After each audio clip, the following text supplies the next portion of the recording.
சொல்ல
இழந்திருக்கிறார்கள். 108 ஆம்பளன் திட்டத்தை 108 ஆம்பளன் திட்டத்தை இந்தியாவுக்கு கொண்டு வந்து லட்சோபலட்சம்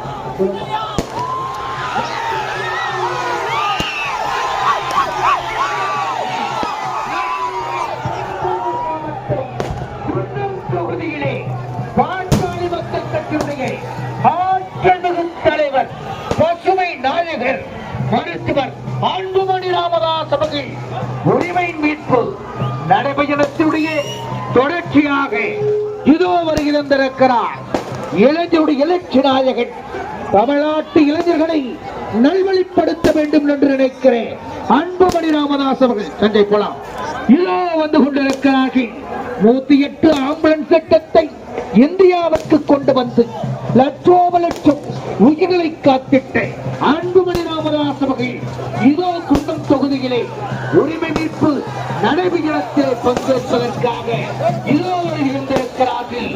அருமை பெரியோர்களே, பெருமைமிக்க தாய்மார்களே, இதோ பாட்டாளி மக்கள் கட்சியினுடைய ஆற்றல் மிகு தலைவர் தமிழ்நாட்டு இளைஞர்களை நல்வழிப்படுத்த வேண்டும் என்று நினைக்கிறேன்.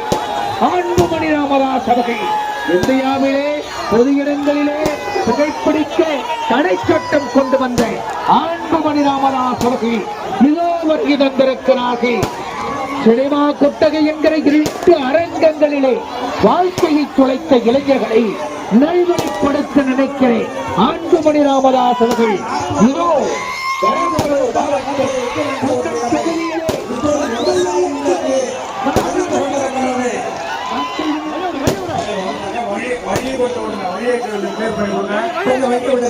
ஆகவே இந்த விவசாயி இன்றைக்கு மேம்பட வேண்டும் என்றால் ஒரு விவசாயி இந்த நாட்டை ஆள வேண்டும். கடலூர் மாவட்டத்திலே பல 100 ஏக்கர் நிலங்களை என்எல்சி நிர்வாகம் எடுத்து அந்த நிலங்களை எல்லாம் சூறையாடுகிற போது, விவசாயத்தை அழிக்கிற போது அதை காத்துக் கொண்டிருக்காமல் அந்த பகுதிக்கு சென்று மிகப்பெரிய ஒரு முற்றுகை போராட்டத்தை நடத்தி நம்முடைய ராமதாஸ் அவர்களுடைய தலைமையில அன்றைக்கு காவல்துறையை சார்ந்தவர்கள் கடியடி பிரயோகத்தை எல்லாம் செய்தார்கள். வஜ்ரா வாகனத்தின் மூலமாக தண்ணீரை எடுத்து கலவரத்தை செய்தார்கள். நமது உரிமைகளை மீட்டெடுக்க நமது உரிமைகளை மீட்டெடுக்க நமது தலைமுறையை காத்தெடுக்க இந்த மண்ணுக்காகவும் மக்களுக்காகவும் போராடுகிற போராளி, இளைஞர்களை நல்வழி காட்டி இளம் போராளி, பசுமை நாயகர், பாட்டாளி மக்கள் கட்சியுடைய தலைவர், நமது அன்பு தலைவர் அன்புமணி ராமதாஸ் அவர்கள் இதோ குன்னம்பகுதியிலே இதோ மக்கள் வெள்ளத்திலே உற்சாக வரவேற்பிலே நமது அன்பு தலைவர் பாட்டாளி மக்கள் கட்சியுடைய தலைவர், நமது அன்பு தலைவர் இளம் போராளி பாட்டாளி மக்கள் கட்சியுடைய தலைவர் மக்கள் வெள்ளத்திலே குன்னம்பகுதியிலே உங்களுடைய உற்சாக வரவேற்பிலே இதோ உங்கள் மத்தியிலே வருகை தந்திருக்கிறார். மக்கள் வெள்ளத்திலே உங்களுடைய உற்சாக வரவேற்பிலே பாட்டாளி மக்கள் கட்சியுடைய தலைவர் நமது அன்பு தலைவர் அன்புமணி ராமதாஸ் அவர்கள் இதோ உங்கள் மத்தியிலே வருகை தந்திருக்கிறார்.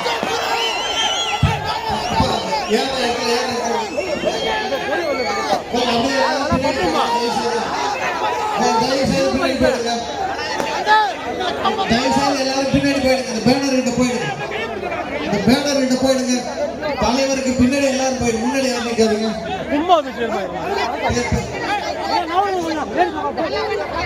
பின்னாடி போங்க. தலைவருக்கு முன்னாடி யாரும் நிற்காதீங்க.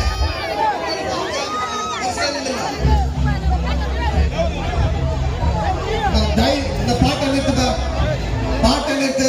தயவு செய்து கொடிகளை கீழே இறக்கி வைங்க. பின்னாடி இருக்கிறவங்க மறைக்குது.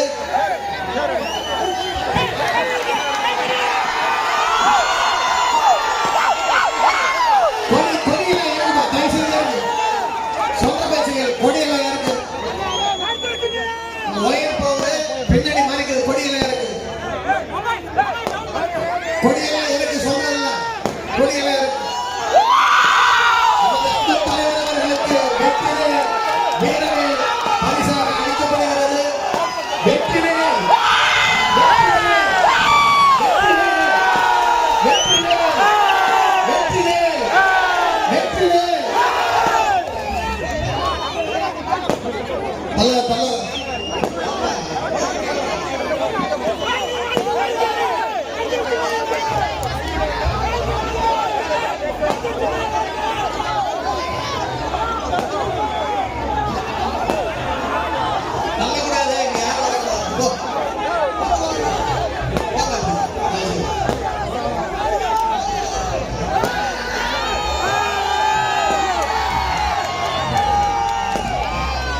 குன்னம்பகுதியிலே நமது அன்பு தலைவர் அவர்களுக்கு உற்சாக வரவேற்பு அளிக்கப்படுகிறது.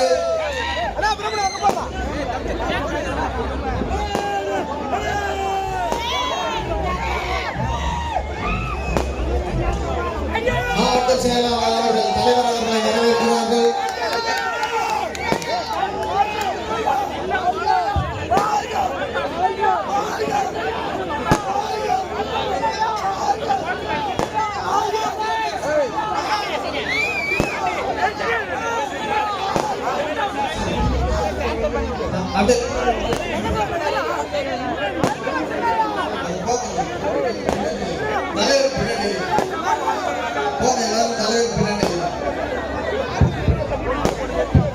நமது உரிமைகளை மீட்டெடுப்பதற்காகவும் நமது தலைவர்களை காத்தெடுப்பதற்காகவும் இந்த மண்ணுக்காகவும் மக்களுக்காகவும் பாட்டாளி மக்கள் கட்சியினுடைய தலைவர் நமது அன்பு தலைவர் அன்புமணி ராமதாஸ் அவர்கள் தமிழகம் முழுக்க 100 நாள் நடைபயணம் மேற்கொண்டு வருகிறார்.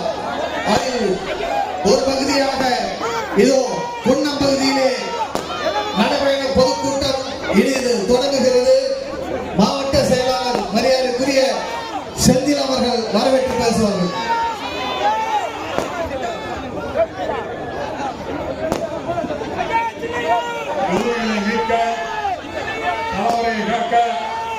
பெரம்பலூர் மாவட்டத்தில் வருகின்ற பாட்டாளி மக்கள் கட்சியுடைய தலைவர் 2016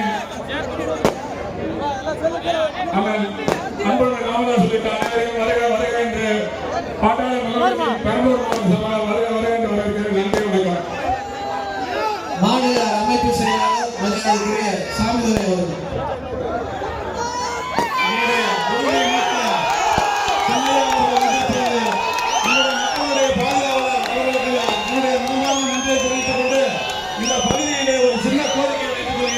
நம்முடைய பகுதியிலே முத்துச்சோளம் பல லட்சம் ஏக்கர் விளைந்து கொண்டிருக்கிறது.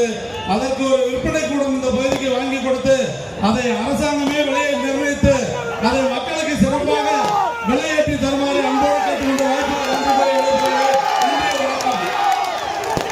பாட்டாளி மக்கள் கட்சியின் கிழக்கு மண்டல இணைப்பு சொன்னாங்க.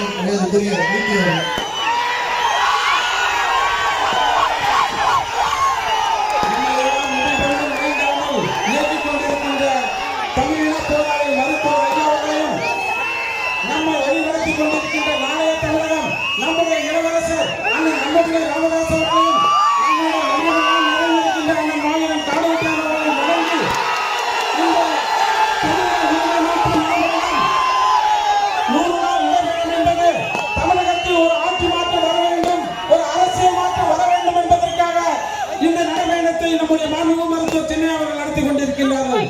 ஆட்சி மாற்றம் என்பது திராவிட முன்னேற்ற கழகத்தை அகற்றுவது மட்டுமல்ல, அரசியல் மாற்றம் வர வேண்டும்.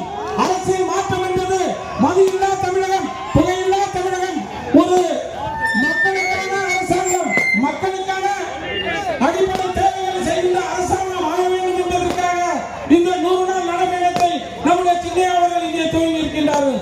இந்த நடைபயணத்தின் தொடர்ச்சியாக இன்று ஜெயங்கொண்டத்தில் மாபெரும் கூட்டத்தில் பேசிவிட்டு அதை மிகுந்த கூட்டத்திலும் ஒரு மாபெரும் மக்கள் நிலையத்திலே நம்முடைய சென்னை அவர்களுக்கு உற்சாக வரவேற்பளித்த நம்முடைய குன்னம் சட்டமன்ற தொகுதி மக்களுக்கும் இங்கு வந்து கொண்டிருக்கின்ற பாட்டாளி சங்கங்களுக்கும் நன்றியை வணக்கத்தை தெரிவித்துக் கொண்டு ஆட்சி மாற்றம் விரைவில் நடக்கும் என்பதை கூறி வாக்குகளுக்கு நன்றி தெரிவிக்கிறேன். நன்றி, வணக்கம்.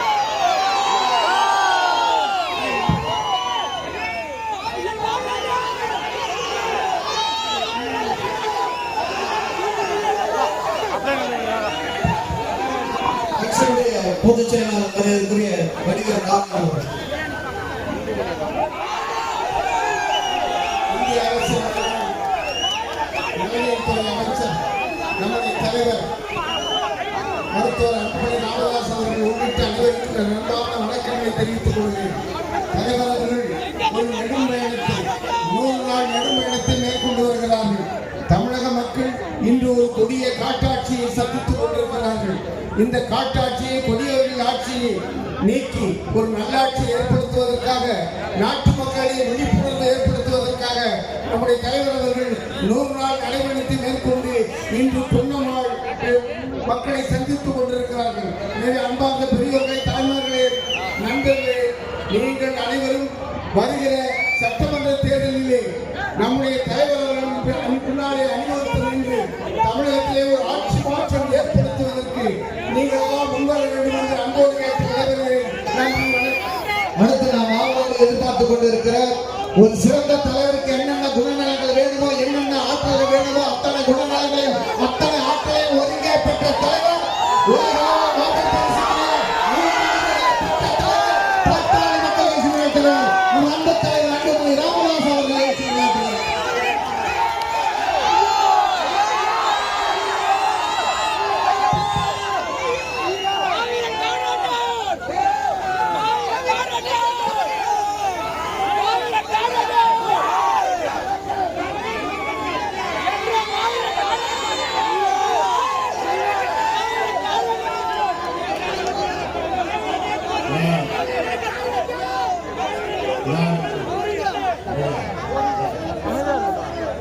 நான் எப்பொழுதும் இந்த மண்ணுக்கு வந்தவுடன்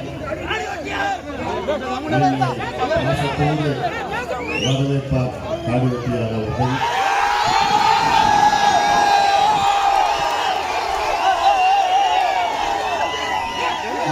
அன்போடு வரவேற்று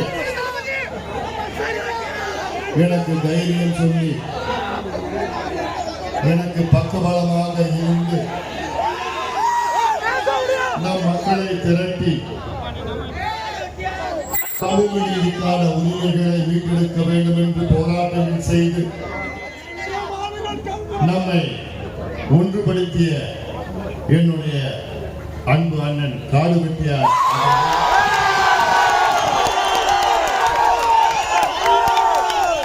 இன்று நம் இயக்கத்திலே இருக்கின்ற சிறு சிறு குழப்பங்கள் என்னுடைய அன்பு அண்ணன் காடுவெட்டியார் இருந்திருந்தால் இந்த குழப்பங்களுக்கு வழிவிட்டிருக்க மாட்டார். ஐயாவை சுற்றி தீய சக்திகள் மட்டுமல்ல, திமுகவின் கைகூலிகள் இப்போது இருக்கின்றார்கள். காடுவெட்டியார் அவர்கள் இருந்திருந்தால் அவர்களை விரட்டி அடித்து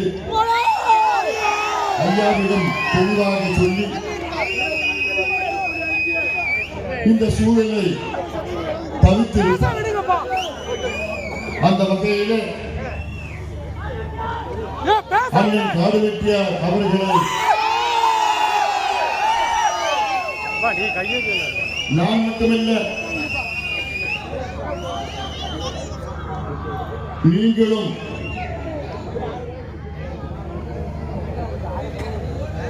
மிகப்பெரிய வேதனையில் இருக்கிறீர்கள். ஆனால் அந்த வேதனையில் ஒரு செய்தி, நாம் எல்லோரும் ஒன்றிணைந்து ஒற்றுமையாக செயல்பட்டு நம்முடைய காடுவெட்டியாருடைய கனவு நாம் ஆள வேண்டும், இந்த மண்ணை நாம் ஆள வேண்டும் என்ற கனவை நினைவாக்குவோம். அதற்கு என் தம்பிகளும் என் தங்கைகளும் மாறுங்கள். நாம் எல்லோரும் முன்னேற வேண்டும், நமக்கு முன்னேற்றம் வர வேண்டும். என் தம்பிகளுக்கும் தங்கைகளுக்கும் படிப்பு வேண்டும், வேலை வேண்டும், சுயமரியாதையுடன் வாழ வேண்டும். என்னுடைய எண்ணம். அந்த எண்ணத்திற்காகத்தான் 100 நாட்கள் தமிழ்நாடு முழுவதும்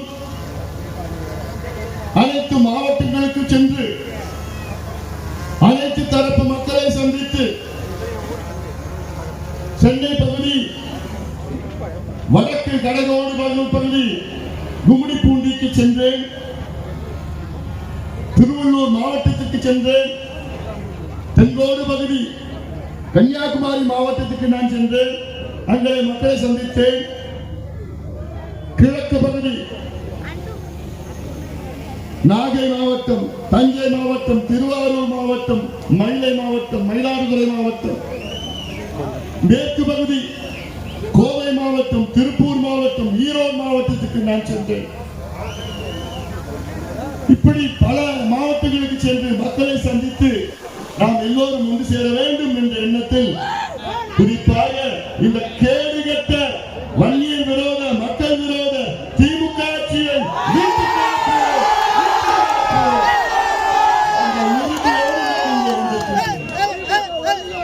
அந்த உறுதியோடு நான் இங்கே இருக்கின்றேன். இந்த திமுக ஆட்சியை வீட்டுக்கு அனுப்புகின்ற காலம் நேரம் வந்துவிட்டது. திமுக ஆட்சிக்கு விடை கொடுக்க வேண்டும். தமிழக மக்களே, என் தம்பிகளே, என் தங்கைகளே, அரை மணி நேரத்துக்கு முன்பு ஜெயங்கொண்டத்திலே இதே போன்ற ஒரு மிகப்பெரிய ஒரு மாபெரும் கூட்டம், அதில் பேசி சற்று தாமதமாக வந்திருக்கின்றேன். ஆனாலும் இவ்வளவு எழுச்சியோடு என் தம்பிகளும்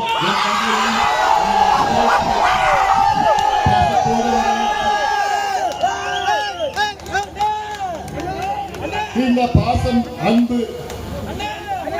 இன்னும் சொல்ல போனால் நான் ரொம்ப கொடுத்து வச்சேன்.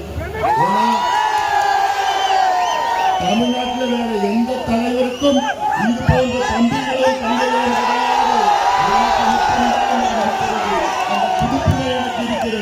அந்த வகையிலே நான் ரொம்ப கொடுத்து வச்சிருக்கேன். இது போன்ற தம்பிகளும் தங்கைகளும் கிடைப்பதற்கு அதே வேளையிலே இந்த 100 நாள் நடைபயணம் உங்களை போன்ற தம்பிகளுக்கும் தங்கைகளுக்கும் படிப்பு வேண்டும், வேலை வேண்டும், சுயமரியாதை வேண்டும், வளர்ச்சி வேண்டும் என்ற நோக்கத்திலே உங்களை காப்பாற்ற வேண்டும், வருகின்ற தலைமுறைகளை வழிமுறைப்படுத்த வேண்டும் என்ற நோக்கத்திலேதான் இந்த நடைபயணத்தை நான் மேற்கொண்டிருக்கின்றேன். இங்கே நான் வந்த காரணம், இங்கே உங்களிடம் நான் ஓட்டு கேட்க வரவில்லை, நியாயம் கேட்க வருகின்றேன். என்ன நியாயம்? 4 ஆண்டு காலம் ஆண்ட திமுக மக்களுக்கு என்ன செய்தது, உங்களுக்கு என்ன செய்தது, பெண்களுக்கு என்ன செய்தது, விவசாயிகளுக்கு என்ன செய்தது, இளைஞர்களுக்கு என்ன செய்தது, அரசு ஊழியர்களுக்கு, தொழிலாளர்களுக்கு, வியாபாரிகளுக்கு, மீனவர்களுக்கு, மாணவர்களுக்கு எதுவுமே செய்யவில்லை. அப்படி செய்யாத திமுகவை வீட்டுக்கு அனுப்புகின்ற காலம் நேரம் வந்துவிட்டது. திமுக வீட்டுக்கு போற நேரம் வந்துடுச்சு. மணி அடிச்சிட்டாங்க.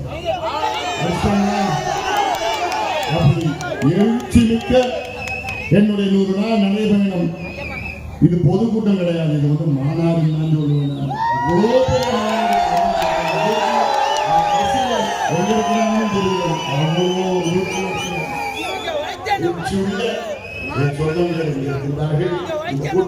சிறப்பாக நடத்தி கொண்டிருக்கின்ற மாவட்ட செயலாளர் செந்தில் அவர்கள்,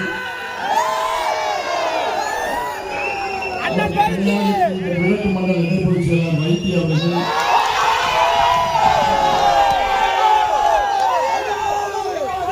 சமூக பேரவையின் வழக்கறிஞர் பாலு அவர்கள்,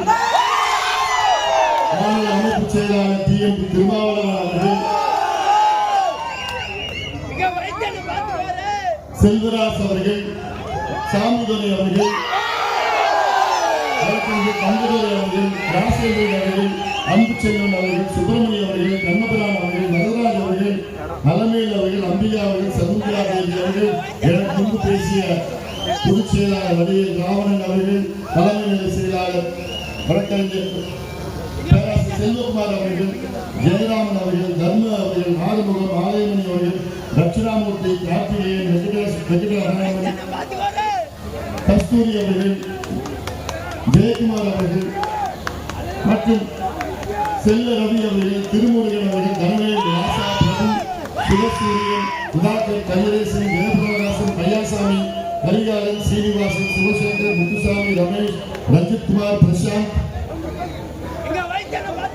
இமயவர்மன், ராமசாமி, செல்வராஜ், ரஞ்சித் குமார், ராஜதுரை, சின்னதுரை, புன்னம், பிரபு, கார்த்திக், செல்வகுமார், குருமுருகன், வீரமுத்து, ரமேஷ், செல்வமணி, நிறைய பேர் மேடையில் இருக்கிறார். பேர் விட்டு போடுறத தப்பாங்க.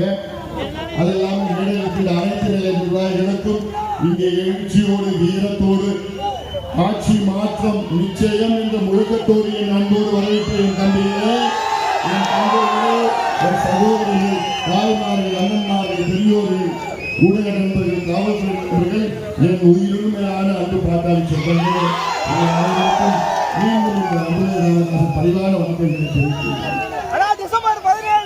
இன்று காலையில 2 இடத்துக்கு நான் சென்றேன். ஒன்று, இந்த மாவட்டத்தில் உள்ள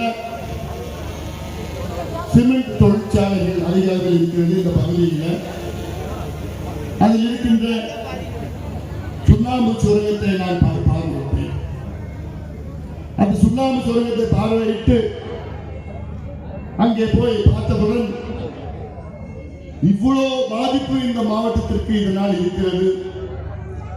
ஒரு பக்கம் சுண்ணாம்பு சுரங்கம், லைம்ஸ்டோன் மைன்ஸ் குவாரி, மற்றொரு பக்கம் அதை வைத்து தொழில் செய்கின்ற சிமெண்ட் தொழிற்சாலைகளால் பாதிப்புகள்.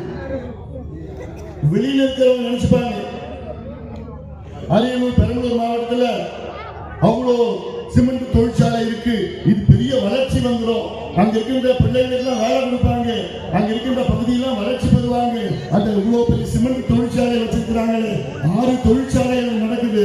இந்த 6 தொழிற்சாலைகளும் லட்சக்கணக்கான கோடி ரூபாய் வருமானம் பெறுகின்ற தொழிற்சாலைகள். இந்த தொழிற்சாலைகளை அந்த மாவட்டமே வளர்ச்சி பெறும். எங்க பார்த்தாலும் ரோடு இருக்கும், எங்க பார்த்தாலும் ஹாஸ்பிட்டல் கட்டி கொடுப்பாங்க, எங்க பார்த்தாலும் மருத்துவமனை, எங்க பார்த்தாலும் பள்ளிக்கூடம் கட்டி கொடுப்பா, எங்க பார்த்தாலும் டேங்க், தண்ணி குடிநீர் டேங்க் எல்லாம் போட்டு அவங்க எல்லாம் பண்ணுவாங்க.